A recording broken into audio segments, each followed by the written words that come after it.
하나님 말씀 사무엘하 7장 18절부터 29절의 말씀입니다.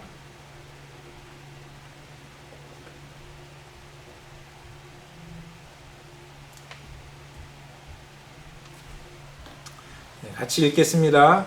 좀 길지만 7장 18절부터 29절까지 한 목소리로 치마에 같이 읽겠습니다. 18절입니다. 다윗 왕이 여호와 앞에 들어가 앉아서 이르되 주 여호와여 나는 누구이오며 내 집은 무엇이기에 나를 여기까지 이르게 하셨나이까? 주 여호와여 주께서 이것을 오히려 적게 여기시고 또 종의 집에 있을 먼 장래의 일까지도 말씀하셨나이다. 주 여호와여 이것이 사람의 법이니이다. 주 여호와는 주의 종을 아시오니 다윗이 다시 주께 무슨 말씀을 하오리이까? 주의 말씀으로 말미암아 주의 뜻대로 이 모든 큰 일을 행하사 주의 종에게 알게 하셨나이다. 그런즉 주 여호와여 주는 위대하시니 이는 우리 귀에 들을 대로는 주와 같은 이가 없고 주 외에는 신이 없음이니이다. 땅의 어느 한 나라가 주의 백성 이스라엘과 같으리이까? 하나님이 가서 구속하사 자기 백성으로 삼아 주의 명성을 내시며 그들을 위하여 큰 일을 주의 땅을 위하여 두려운 일을 애굽과 많은 나라들과 그의 신들에게서 구속하신 백성 앞에서 행하셨사오며 주께서 주의 백성 이스라엘을 세우사 영원히 주의 백성으로 삼으셨사오니 여호와여 주께서 그들의 하나님이 되셨나이다. 여호와 하나님이여 이제 주의 종과 종의 집에 대하여 말씀하신 것을 영원히 세우시며 말씀하신 대로 행하사 사람이 영원히 주의 이름을 크게 높여 이르기를 만군의 여호와는 이스라엘의 하나님이라 하게 하옵시며 주의 종 다윗의 집이 주 앞에 견고하게 하옵소서. 만군의 여호와 이스라엘의 하나님이여 주의 종의 귀를 여시고 이르시기를 내가 너를 위하여 집을 세우리라 하셨으므로 주의 종이 이 기도를 주께 간구할 마음이 생겼나이다. 주 여호와여 오직 주는 하나님이시며 주의 말씀들이 참되시니이다. 주께서 이 좋은 것을 주의 종에게 말씀하셨사오니 이제 청하건대 주의 집에 종의 집에 복을 주사 주 앞에 영원히 있게 하옵소서. 주 여호와께서 말씀하셨사오니 주의 종의 집이 영원히 복을 받게 하옵소서 하니라. 아멘. 예, 오늘 말씀은 다윗이 하나님 앞에 하나님의 은혜를 생각하고 감사하고 하나님을 사랑하는 마음으로 다윗이 하나님께 성전을 지어 드리길 원했던 그 말씀을 이제 선지자 나단 선지자와 상의를 하죠. 나단 선지자 상의를 하고 선지자가 선지자 생각에도 나단의 생각에도 참 좋은 생각이라 생각이 되어서 왕이 원하신 대로 하십시오 그렇게 말씀을 합니다. 그런데 그날 밤에 하나님께서 나단 선지자에게 말씀하십니다. 한마디로 다윗이 계획하고 있는 성전 건축을 하지 못하게 하라는 것이죠. 그것이 먼저였습니다. 다윗이 생각하고 있고 준비하고 있고 그가 원하는 그 성전 건축을 하나님께서 멈추게 하시고 하지 못하게 하시고 심하게 말하면 거절하신 것이죠.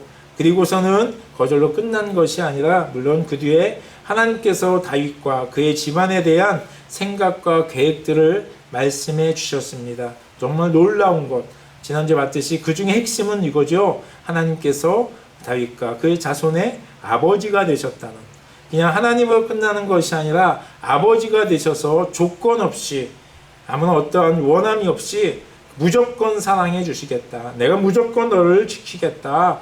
내가 너의 아버지가 되겠다. 물론 아버지기 때문에 때로 너에게 징계도 하시고 책망도 하시고 처벌도 하시겠지만 그건 역시도 아버지의 사랑 안에서 내가 그렇게 할 것이라 라고 말씀하고 있습니다.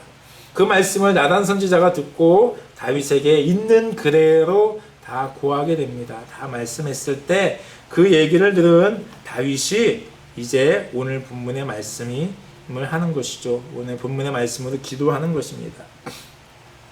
다윗 왕이 나단 선지자의 그 얘기를 딱 들었을 때 바로 어떻게 취하느냐? 그가 하나님 앞에 들어가 앉아서 이르되 하나님께 나아갔다는 것이죠. 여러분, 여러분이나 저 같으면 어떻겠습니까? 내가 기쁜 마음으로 정말 하나님 앞에 칭찬 들을 만한 그 일을 계획하고 그 일을 딱 준비하고 딱 하려고 했는데 하나님께서 하지 마 라고 거절하셨다면 여러분과 제 마음은 어떻겠습니까? 사람이 어떤 사람에게 내가 큰 마음 먹고 호의를 딱 베풀려고 하는데 그 상대방이 그 호의를 거절해요. 아니요, 저는 필요 없습니다. 하지 마십시오 라고 얘기한다면 여러분들 기분이 어떻겠습니까? 아마 상처가 될 수도 있습니다. 그리고 마음이 좀 불편할 수도 있을 것입니다. 하나님 앞에서 거절당한 다윗의 마음이 어쩌면 불편할 수도 있을 것이고 또 마음이 상할 수도 있고 또 상처가 될 수도 있을 것입니다. 아니면 또 다윗이 그 나단 선지자를 통해 들은 말씀이 너무나도 크신 하나님의 사랑이기 때문에 하나님의 약속된 말씀이 축복이 너무나도 크기 때문에 굉장히 기분 좋을 수도 있습니다. 하나님께서 이것은 안 해도 되고 또 성전을 짓는 것이 쉬운 일은 아니잖아요. 근데 그 부담도 덜어졌을 뿐더러 하나님께서 더 큰 복을 나에게 주시고 내 자손에게 주신다고 말씀하셨을 때 다윗이 얼마나 기분이 좋겠습니까? 많이 어려운 상황에 있을 때 어느 누군가가 와서 그에게 아주 귀한 것을 주겠다고 약속해주면 기분이 되게 좋고 안도가 돼요. 제가 앞날이 어떻게 풀려지지 어떻게 이루어질까, 내가 앞으로 어떻게 해 나가야 될까 막막하고 한번 고민되는 있을 때 어떤 분이 오셔서 저에게 내가 도와줄게, 내가 너를 도와주고 너를 보장해주고 네가 잘할 수 있도록 내가 힘써줄게 라고 약속을 해준 적이 있어요. 제가 그 얘기를 듣고 며칠 동안 정말 기분이 좋았어요. 그래서 막 그냥 있어도 막 웃음이 나요. 그 생각만 하면 막 흥분이 되고 기분이 좋고 웃었어요. 그러다 하나님께서 저에게 말씀하시더라고요. 너 왜 이렇게 기분이 좋아? 너 왜 이렇게 웃으면서 다녀? 그 사람의 말이 너에게 큰 그 위로가 됐구나. 그런데 야, 그건 아니잖아. 사람의 말이 아니라 나를 의지해야지, 나를 믿어야지 하는 말씀에 제가 맞습니다 하나님, 제가 돌이킨 적이 있는데 어쨌든 누군가 사람의 그 약속도 나를 도와주고 나를 보장해 주겠다는 사람의 말만 들어도 그렇게 막 기분이 좋고 흥분이 되고 뭔가 큰 걸 얻은 것 같은 기분인데 하나님께서 선지자를 통해서 내가 너와 너의 집안을 영원토록 함께하고 영원토록 지켜주고 결코 넘어지지 않고 무너뜨리지 않고 빼앗지 않고 항상 영원한 나라를 주겠다고 하신 하나님의 말씀을 들었을 때 다윗이 얼마나 기분이 좋고 흥분이 됐겠습니까? 그 얘기를 들은 다윗. 근데 오늘 다윗이 그 얘기를 들은 상황에서 가장 먼저 한 것은 하나님께 달려가는 것이었어요. 하나님 앞에 들어가는 것입니다. 오늘 18절을 보니까 다윗왕이 여호와 앞에 들어가 앉아서 이르되, 이 말씀을 그냥 들으면 가서 그냥 바로 교회 같은 데 찾아와서 하나님의 궤가 있는 그 장막에 들어가서 딱 무릎을 꿇고 하나님께 기도한 것 같은데요, 이 앉아서의 말의 속뜻을 보면 머물다라는 뜻이 있습니다. 다시 말해서 다윗이 여호와 앞에 들어가 그곳에 머물러 있었다라고 얘기하는 것이에요. 그래서 19절부터 나오는 29절까지 짧은 기도를 하고 나온 것이 아니라 다윗이 이 얘기를 듣고 하나님 앞에 들어가 머물러 앉아서 오랫동안 그곳에 머물러서 하나님과 함께 하나님 앞에서 기도했던 것이 바로 오늘 본문의 말씀인 것입니다. 다윗이요, 이 얘기를 딱 들었을 때 있는 그 자리에서 하나님께 기도할 수도 있고요, 그냥 그 자리에서 하나님 감사합니다 라는 말로 표현할 수도 있었을 것입니다. 그런데 그는 그것을 멈추지 않고 그는 하나님이 그 백향목의 궁전을 떠나서 장막 가운데 있는 텐트 속에 있는 불편함이 있는 그곳에 가서 그곳에서 하나님 앞에 머물면서 그가 하나님께 기도했다는 것입니다. 시간을 구별하고 장소를 구별하여서 하나님께 나아갔다는 것입니다. 그 전에 우리가 말씀을 봤을 때 하나님께서 왜 성전을 짓지 말라고 하셨습니까? 하나님은 어느 한 곳에 머물러 계시는 분이 아니고 온 우주에 함께 계시며 어디든지 하나님이 함께 계시다는 것을 말씀해 주기 위해서 다윗에게 성전을 건축하는 것을 거절하셨는데, 오늘 다윗은 그 하나님 앞에 구별된 장소에 또 구별된 시간을 들여서 하나님께 나아갔다는 것입니다. 우리가 어디서든지 어느 순간에서든지 하나님께 기도하고 하나님께 나아갈 수 있습니다. 하지만 또 때로는 하나님과 구별된 장소에서 구별된 시간에 하나님을 만나고 하나님께 기도하고 하나님과 교제하는 시간이 우리에게 필요한 줄 믿습니다. 어느 사람은 얘기해요. 아이고, 교회에만 하나님이 계셔? 난 집에서 충분히 예배할 수 있어. 물론 예배할 수 있습니다. 그곳에 예배 드릴 수 있습니다. 지금 저희가 비록 집집마다 교회에 모이지 못하기 때문에 집집마다 가정가정마다 예배하죠. 이런 상황에 예배할 수 있습니다. 하지만 특별히 하나님과 구별됨을 우리가 하나님께 드려야 할 수 있어야 됩니다. 이 한 시간을 우리가 하나님께 드려야 돼요. 이 한 시간을 준비하고 하나님 만나는 그 시간을, 그 장소를 준비하는 것, 그것이 바로 하나님께 드리는 우리 예배의 모습입니다. 다윗은 그 시간에 달려가서 하나님 앞에 나아가 머무르며 하나님께 기도합니다. 오늘 기도의 내용은 세 가지로 볼 수 있습니다. 제가 보통 설교를 준비하면 말씀의 순서대로 이렇게 말씀이 전개해 나갑니다. 저도 맨 처음에 오늘 말씀을 그렇게 준비했었어요. 그런데 생각이 바뀌었습니다. 거꾸로 좀 말씀을 보길 원합니다. 다윗이 오늘 하나님께 기도한 기도의 주 내용은, 결론은 뭐냐? 하나님의 뜻대로 하시옵소서입니다. 하나님의 뜻대로 하시옵소서. 물론 하나님께서 다윗에게 약속해 주셨기 때문에 그 약속이 좋고 그 약속이 자기의 이익이 되고 그것이 복이기 때문에 하나님 너무 좋습니다. 하나님 반드시 하나님의 뜻대로, 하나님이 약속하신 대로 그렇게 행하십시오 라고 다윗이 그렇게 기도한 거라고 볼 수 있습니다. 그런데 이것이 아니고 다윗이 하나님 앞에 먼저 한 것은 뭐냐? 하나님의 말씀대로 행하시옵소서. 그것이 중요한 것이에요. 왜냐하면 보면 25절과 26절에 보면 여호와 하나님이 이제 주의 종과 주의 집에 대해서 말씀하신 것을 영원히 세우시며 말씀하신 대로 행하십시오. 그래서 하나님께서 행하신 그 모든 것을 약속하신 대로 행하신 거대로 행하셨을 때 우리 가정이 세워지고 내 자손이 세워지고 내가 복을 받기 때문입니다가 먼저가 아니라, 그렇게 행하사 26절에 사람이 영원히 주의 크신 이름을 높여 이르기를 만군의 여호와는 이스라엘의 하나님이라 하게 하옵소서. 무슨 말씀인지 아십니까? 하나님께서 그 말씀대로 약속하신 대로 행하시옵소서. 그래서 우리가 하나님 약속하신 그 복을 받고 내 자손이 복을 받아서 누리길 원합니다가 먼저가 아니라, 하나님이 말씀하신 대로 행하셔서 많은 사람들로 영원히 주의 이름을 크게 높임을 받게 하기 위해서 많은 사람들로 하여금 하나님을 높이며 하나님의 영광을 드리며 하나님께 모든 사람이 하나님이심을 알게 하옵소서 라는 것이 다윗 기도의 결론인 것입니다. 하나님 뜻대로 하시옵소서. 이것이 다윗 기도의 결론인 것입니다. 좋고 나쁨이 중요한 것이 아닙니다. 내가 기대했던 일대로, 내가 원하는 대로, 나에게 좋은 대로 하나님께서 풀려주시느냐 안 풀어주시느냐가 중요한 것이 아닙니다. 물론 우리는 하나님께 기도할 수 있습니다. 내가 이것이 필요합니다. 자녀가 아버지에게 부탁하듯이, 요구하듯이, 간구하듯이 우리는 기도할 수 있습니다. 나에게 이것이 필요합니다. 나에게 이것을 좀 해주십시오. 나를 좀 도와주십시오 라고 간구할 수 있습니다. 하지만 내 간구와 내 뜻과 내 계획과 내 원함보다도 중요한 것은 무엇이냐?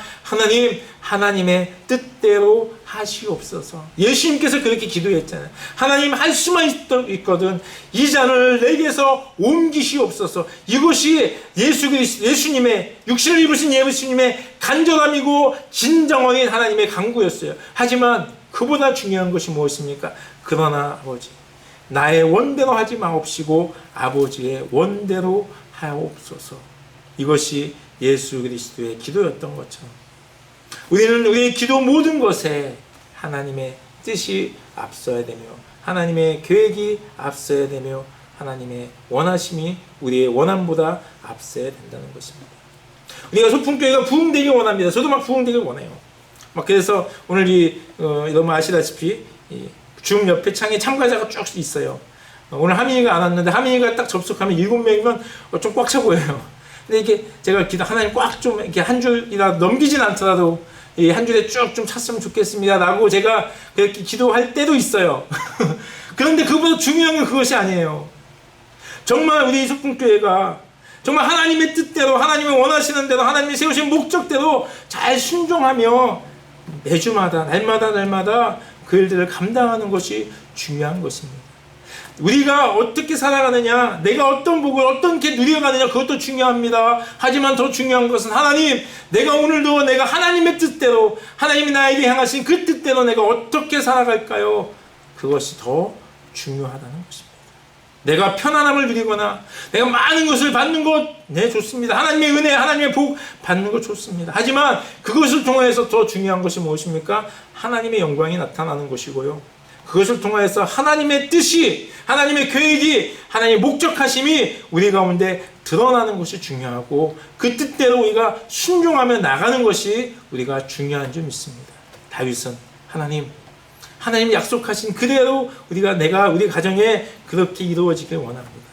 다윗은 뭐라고 기도하냐면, 하나님, 나는 이거 원래 필요하지 않았는데 하나님이 말씀하셨기 때문에, 하나님이 그렇게 먼저 약속하셨기 때문에 제가 이것도 기도합니다 라고 오늘 기도하고 있습니다. 하나님이 나에게 말씀하셨으니까 제가 그 말씀 붙잡고 이제 기도합니다. 하나님 약속하신 대로 나와 나의 가정과 내 자손에게 복을 주시옵소서 라고 이렇게 기도하는 것을 볼 수 있습니다. 이것이 다윗이 오늘 기도한 내용이에요. 여러분과 제가 그런 기도하길 원합니다. 우리 하나님께 간구하십시오. 부르짖으면서 우리의 소원을 들어주십시오. 하지만 그보다 결론은, 그럼에도 불구하고 하나님, 내가 이 일을 통하여서, 내가 이 상황을 통하여서 하나님의 뜻을 알고 하나님의 뜻을 깨닫기를 원합니다 라고 필요합니다. 오늘 제가 예배하는 이 교회에 담임하고 이제 친구가 오늘 설교하면서 그런 얘기를 하더라고요. 이제 친구가 교회도 하면서 장애인 재가복지시설 장애인 돌봄 서비스 관장을 하고 있었어요. 그런데 11월 달까지만 하고 이제 12월 달은 그것을 내려놓게 됩니다. 본의 아니게 그런 일들이 있었어요. 그래서 굉장히 이 친구에게는 굉장히 힘든 시간이고 지금도 굉장히 어려운 시간입니다. 근데 그 친구의 말이 무엇이냐면, 그럼에도 불구하고 하나님께서 이 어렵고 이 힘든 시기에 이 상황을 통하여서 내가 하나님의 뜻을 깨닫길 원합니다. 내가 하나님의 뜻을 알고 그대로 반응하길 원합니다 했던 것이 오늘 아침에 제 친구 목사의 설교였어요. 맞습니다. 하나님의 뜻대로 행하시옵소서. 내가 하나님의 뜻대로 행하신 들을 깨닫고 보게 하시옵소서. 이것이 다윗의 기도였습니다. 다윗이 이렇게 기도할 수 있었던 이유는 무엇이냐? 다윗이 하나님의 어떤 분인가를 알고 있었기 때문입니다. 다윗이 오늘 기도에서 두 번째는 하나님을 찬양하고 있습니다. 어떻게 찬양하느냐? 하나님은 유일하신 하나님이시고 하나님은 위대하신 하나님이십니다 라고 그가 하나님을 고백하고 있습니다. 22절에 그런즉 주 여호와 주는 위대하시니 이는 우리 기도 들은 대로 주와 같은 이가 없고 주 외에는 신이 없음이니이다. 똑같은 말씀이 역대상 17장에 있습니다. 거기 보면 하나님 여호와만이 유일한 하나님이십니다 라고 고백하고 있는 것입니다. 그러면서 뭘 얘기하냐면, 다윗이 이스라엘 백성을 출애굽하면서, 애굽에서부터 출애굽해가지고 지금까지 하나님께서 이스라엘 백성들에게 행하셨던 그 일들을 고백합니다. 하나님, 이스라엘 백성들이 출애굽부터 지금까지 쭉 지내오면서 하나님께서 위대하신 일, 또 큰 일, 또 많은 주변의 백성들로 하여금, 이방 민족들로 하여금 두렵게 하셨던 일, 또 많은 이방 민족과의 싸움에서 그들을 건져내시고 구속하셨던 일, 그 모든 것들을 그렇게 얘기하고 있습니다. 그리고 이스라엘을 하나님의 백성 삼으신 것들, 그것을 고백하고 있습니다. 하나님은 이러한 하나님입니다 라고 다윗이 고백하고 있는데, 그것이 바로 하나님을 향한 찬양입니다. 찬양은요, 우리가 아까 예배 설교 전에 했던 그 노래, 그것만이 찬양이 아니고요, 찬양은 하나님을 높여드리는 것입니다. 찬양은 하나님을 고백하는 것이 찬양이에요. 하나님은 이런 하나님이십니다 라고 우리가 외칠 때 그것이 바로 하나님입니다. 그러니까 찬양입니다. 다윗은 그것을 찬양하고 있어요. 이스라엘 역사 가운데 자기가 봤던 하나님, 자기가 들었던 하나님, 그리고 실제 자신이 살아오면서 경험했던 그 하나님을 고백하고 있는 것이죠. 하나님은 이러한 하나님이십니다 라고 고백하며 찬양을 합니다. 그리고 그런 하나님이시기 때문에 내가 하나님의 선하심과 하나님의 신실하심을 믿습니다. 그러니 하나님의 뜻대로 행하시옵소서라는 기도가 나올 수 있는 것이 이러한 하나님이십니다. 그래서 다윗이 하나님을 경외했습니다. 그리고 다윗이 자신의 입술로 하나님을 고백하고 있습니다. 여러분과 저에게 있어서 하나님은 어떠한 하나님이십니까? 성경에 말하는 하나님이 아니고요, 설교자가 말하는 하나님이 아니고요, 여러분이 고백하는 하나님은 어떤 하나님이십니까? 여러분이 말로 표현하는 하나님은 어떤 하나님이십니까? 오늘 이번 한 주간 우리가 그 하나님을 좀 찬양했으면 좋겠어요. 성경에 나와 있는 찬양의 가시가 붙어서 이렇게 불려지고 있는 찬양이 아니라 하나님 나에게 이런 하나님이셨습니다. 저녁에 주무시기 전에 하루를 돌보면서 하나님, 오늘 하나님은 나에게 이런 하나님이셨습니다 라고 고백하며 찬양하며 잠들 수 있는 여러분과 제가 되길 바랍니다. 하나님을 높여드리고 하나님을 찬양하는 것이 오늘 다윗의 기도의 내용이었습니다. 하나님을 알아야 돼요. 내가 하나님을 알아야 돼요. 하나님이 우리를 향해서 행하신 여러 가지 많은 일들이 있습니다. 우리는 그것을 경험하면서 살아가고 있는데 하나님에 대한 생각이 없으면, 하나님을 바라보는 시선이 없으면 우리는 하나님을 고백할 수 없어요. 하나님을 찬양하기 위해서는 내가 하나님께 시선을 둬야 되고요, 하나님을 찬양하기 위해서는 내가 하나님의 행하심들을 볼 수 있는 눈이 열려져야 되는 것입니다. 그래야지 하나님을 찬양하는 찬양이 되는 것이, 그래야지 내가 드리는 이 찬양이 진정한 찬양이 되는 것입니다. 오늘 네 곡의 찬양을 불렀습니다. 근데 그 네 곡의 찬양이 전혀 여러분의 고백이 안 될 수도 있어요. 또 그 중에 한 곡만 여러분의 찬양이 될 수도 있습니다. 아니, 오늘 여러분 지나가다가 오늘 저녁에 한마디 하나님 감사합니다, 그것이 진실될 때, 또 그 고백이 정말 내 안에서 우러나올 때, 그것이 바로 하나님을 향한 온전한 찬양이 되고 그것이 하나님을 향한 새로운 찬양, 새 찬양이 되는 줄 믿습니다. 다윗이 이렇게 하나님을 찬양할 수 있는 이유, 다윗이 이렇게 하나님을 높여드릴 수 있는 이유, 다윗이 이렇게 하나님께 자기의 삶을 드리면서 하나님이 원하시는 대로, 하나님 말씀하신 대로, 하나님이 뜻하신 대로 행하시옵소서라고 고백할 수 있었던 근본적인 원인은 바로 오늘 말씀 속에서 그가 자기가 누구인지를 알기 때문입니다. 오늘 다윗이 이렇게 기도를 시작합니다. 18절에 다윗 왕이 여호와 앞에 들어가 앉아 이르되 그의 첫 말이 주 여호와여, 나는 누구오며 내 집은 무엇이기에 나를 여기까지 이르게 하셨나이까. 이렇게 고백하고 있습니다. 다윗이 뭐지? 하나님, 대체 내가 누군데? 하나님, 대체 내가 내 집안이 어떤 집안인데 나를 왕으로 세우시고 더군다나 이런 큰 축복을 나에게 약속해 주십니까? 라고 이렇게 고백하고 있습니다. 다윗이 자기의 출신을 몰라서요? 다윗이 자신을 몰라서요? 아니죠. 알죠. 이 말은 뭐예요? 어떻게 나 같은 사람이, 어떻게 나 같은 집안의 사람이 이렇게 이스라엘의 주권자가 되고 어떻게 하나님 앞에 그 영원한 축복의 약속을 받을 수 있겠습니까? 라고 그가 고백하고 있습니다. 여러분, 이것이 쉬운 것 같습니까? 여러분, 다윗의 삶을 우리가 봤잖아요. 다윗이 목동으로 시작돼서 그가 왕이 되었습니다. 목동에서 왕이 되는 것, 우리가 하나님의 은혜라고 생각할 수 있습니다. 어제 목동이었는데 하나님께서 사무엘 선지자를 통해서 기름을 부으시고 하루 이틀 만에 그가 왕으로 등극되었어요. 그럼 하나님의 은혜입니다. 우리가 부정할 수 없고 그렇게 인정할 수밖에 없어요. 그런데 다윗은 그러지 않았어요. 그는 궁중 악사로부터 시작해가지고 또 그가 골리앗을 넘어뜨리는 그 사건을 통해서 군대 장관이 되어주고, 거기다가 또 사울의 시기와 위협을 통해서 피해 다니면서 11년 동안 그 고생을 해가면서 업적을 쌓고 덕을 쌓고 사람들을 모으면서, 그리고 유다의 왕이 되었지만 그가 그곳에서 잘 또 통치함으로 인하여서 온 이스라엘의 왕이 되었습니다. 무슨 말씀인지 아세요? 우리가 다윗의 인생을 쫙 봤을 때 다윗이 노력함이 있었습니다. 다윗이 수고로움이 있었습니다. 다윗이 정말 힘들고 애쓰고 수고하고 노력하고 최선을 다하고 우여곡절 끝에 그가 왕이 되었습니다.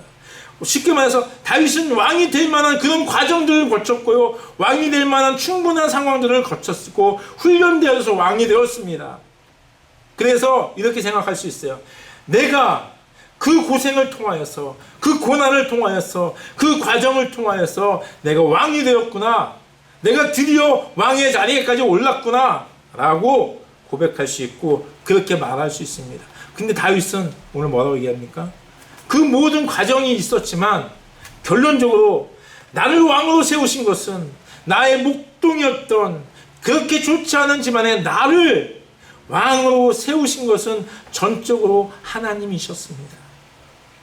하나님이 안 계셨다면, 하나님이 행하지 않으셨다면, 하나님이 세우지 않으셨다면 내 모든 수고와 내 모든 노력과 내 모든 고생이 나를 왕으로 세울 수는 없었을 것입니다 라고 하는 것이 오늘 다윗의 고백이었다는 것입니다.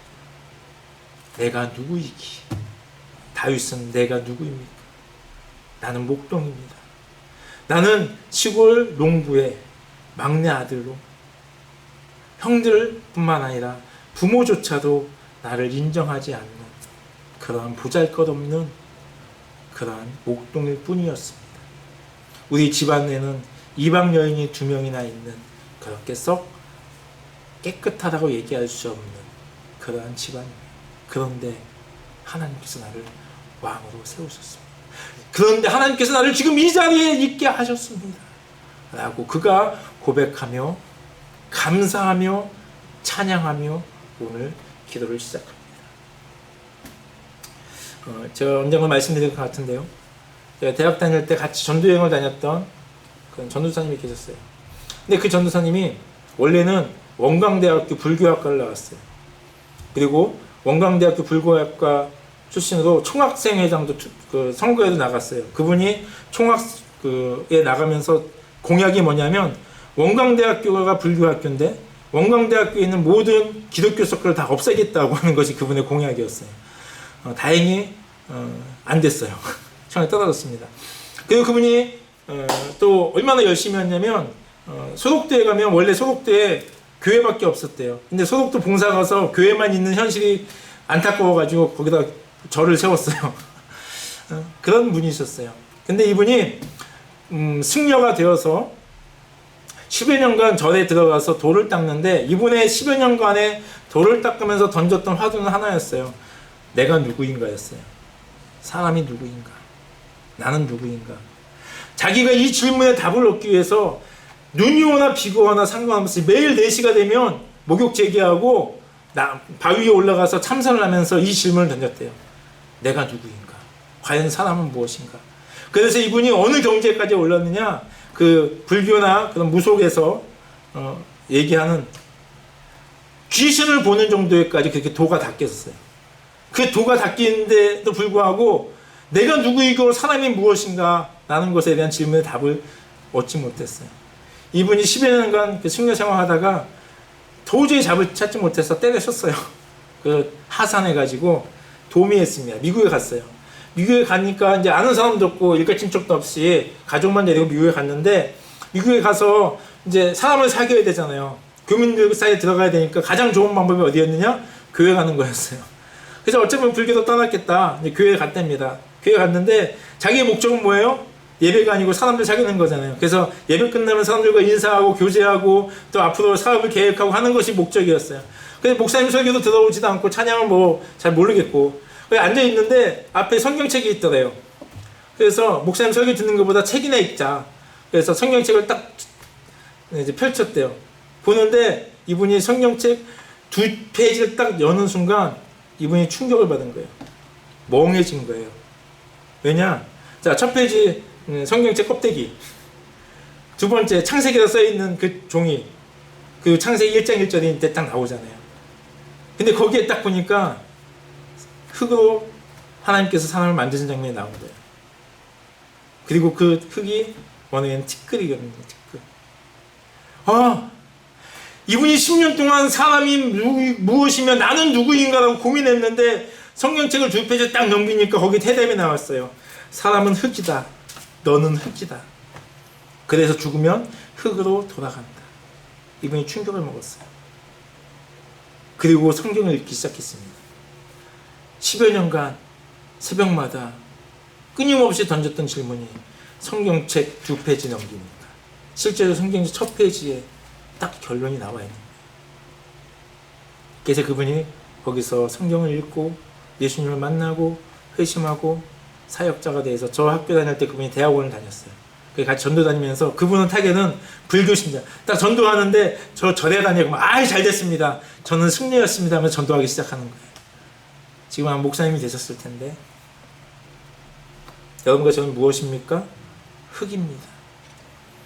아무리 내가 높은 위치에 있다 하여도 아무리 내가 잘생기고 아무리 내가 돈이 많다 하여도 성경은 여러분과 제게 뭐라고 말씀하십니까? 흙이라고 말씀하고 있습니다. 티끌이라고 말씀하고 있습니다. 믿음 안에서 여러분과 저는 어떤 사람이었습니까? 로마서 5장 8절에 보니까 우리가 아직 죄인 되었을 때 그리스도께서 우리를 위해서 죽으심으로 하나님께서 우리에 대한 자기의 사랑을 확증하셨다. 여러분과 저는 어떤 사람이었습니까? 다윗은 얘기합니다. 내가 왕이 되기 전에 나는 목동이었고 나는 부족한 집안의 사람이었는데 하나님께서 그 부족한 나를 그 목동으로 보잘것없는 나를 이렇게 왕으로 세우시고 이런 영원한 약속을 주시는 것이 웬 일입니까? 라고 고백했는데 여러분 성경에 여러분과 저는 지금 하나님께서 하나님의 자녀라고 자녀의 권세를 가진 자라고 내가 너를 사랑한다고 말씀하신 여러분과 저는 원래 어떤 사람이었습니까? 원래 죄인이었다는 것이에요. 원어로 보면 원래는 하나님과 원수되었던 사람이라는 것이에요. 에베소서 2장 1절 보니까 그는 허물과 죄로 죽었던 너희를 살리셨도다. 예수 그리스도를 알기 전에 여러분과 저는 어떤 상태였습니까? 죽었던 상태였다는 거예요. 죽었던 하나님과 원수되었던 여러분과 저예요. 그런 여러분과 제가 지금 오늘 하나님을 예배할 수 있는 자리에 있다는 거예요. 놀라운 사건이 아닙니까? 목동에서 왕이 된 것보다 죽어있던 사람이 영원한 생명을 얻는 게 더 귀하고 더 놀랍고 더 감사한 일 아니겠습니까? 사도 바울은 이런 고백을 합니다. 나는 고린도전서 15장 9절 10절에 나는 사도 중에 가장 작은 자라 나는 하나님의 교회를 받게 하였으므로 사도라 칭함받기를 감당하지 못할 자라. 그러나 내가 나된 것은 하나님의 은혜로 된 것이니 내게 주신 그의 은혜가 헛되지 아니하여 내가 모든 사도보다 더 많이 수고하였으나 내가 한 것이 아니오 오직 나와 함께 하신 하나님의 은혜라. 사도 바울이 고백합니다. 나는 원래 하나님의 교회를 핍박하던 사람이고 사도라는 그 직분을 감당하지 못할 사람이야. 그런데 하나님께서 나를 이렇게 사도 되게 했어. 물론 나는 어떤 사도보다 예수님의 12제자보다 그 어떤 누구보다 내가 더 많이 수고했어. 내가 더 많이 고난당하고 더 많이 애쓰고 더 많이 노력했어. 하지만 그건 내가 한 것이 아니야. 내가 그것 때문에 내가 하나님의 앞에 사도가 된 것이 아니야. 모든 것은 다 하나님의 은혜였어. 내가 나 된 것은 하나님의 은혜였어 라고 고백한 것이 사도 바울의 고백이라는 것입니다. 여러분과 제가 된 것은 바로 하나님의 은혜인 것입니다. 그리고 또 하나님께서 앞으로도 여러분과 저를 계속해서 세워가시며 만들어 가실 줄 믿으시기 바랍니다. 그래서 오늘 다윗은 자신을 하나님이 은혜 가운데 왕 세우신 그 하나님, 그 은혜와 그 사랑과 그 감격, 정말 부족하니 짝이 없는 이스라엘 백성들을 출애굽시켜서 과정들을 통해서 하나님의 백성 삼으신 그 하나님의 은혜를 생각할 때 하나님을 찬양하지 않을 수 없습니다. 내가 누구인지 알 때 하나님의 은혜도 알 수 있는 것이에요. 내가 어떤 존재인지 알 때 지금 내 모습 가운데 하나님의 은혜를 고백할 수 있습니다. 그리고 그 하나님의 은혜를 고백하는 것이 바로 하나님의 찬양이고요. 더 나아가서 그 하나님을 찬양할 때 그 믿음 가운데 앞으로 나의 삶을 하나님께 맡겨드리고 하나님의 영광을 위해서 우리가 나의 것들을 내려놓을 수 있는 것입니다. 오늘 다윗의 모습을 통하여서 다윗의 기도를 통해서 이 세 가지의 은혜가 여러분과 저희 가운데 깨달아지길 원합니다. 먼저 우리 자신을 하나님 앞에서 분명히 알아가길 원합니다. 내가 어떠한 존재인지, 또 그 하나님이 나를 위해서 어떻게 세우셨는데, 내가 이렇게 부족한 하나님께 나를 어떻게 이렇게 세우셨는지 감사하며 그 하나님을 신뢰하고 의지함으로 앞으로 행하실 주님에게 나의 모든 삶을 맡겨드릴 수 있는 우리 소품께 모든 가족 되기를 주님의 이름으로 축복합니다. 같이 기도하겠습니다. 하나님 감사합니다. 다윗이 하나님 앞에서 그의 원했던 것이 거절되었지만 하나님 앞에 귀한 약속을 받은 이후에 하나님께 달려갑니다. 그리고 하나님께 기도합니다. 내가 누구간데 하나님 나를 이렇게 세우시며 나에게 복을 주시는지, 그렇게 행하실 주님을 찬양하며 높여드리며 더 나아가서 또 그 하나님이시기 때문에 나의 삶을 온전히 기꺼이 주 앞에 드린다고 다윗은 고백합니다. 이렇게 다윗이 드렸던 이 고백의 과정들이 우리 소품교회 모든 성도들의 삶 가정에 일어나길 원합니다. 하나님, 죽었던 우리를, 하나님과 원수되었던 우리를 예수 그리스도를 통해서 하나님의 자녀 삼아 주신 것 너무나도 감사하고 감격합니다. 이것이 가장 큰 은혜고 이것이 가장 큰 복인 것을 깨닫습니다. 또한 하나님, 그 우리를 사랑하신 하나님, 그 하나님을 우리가 찬양하며 또 나를 구원하시고 우리의 아버지가 되신 하나님께 나의 삶을 올려드리며 내 간구와 내 소원보다 하나님의 영광과 하나님의 행하심에 내 뜻을 맞춰가며 순종할 수 있는 저희 모든 소품교회 성도들, 가족들의 삶이 되어지길 간절히 원합니다. 그렇게 행하실 주님을 기대하며 감사하며 예수님의 이름으로 기도했습니다. 아멘.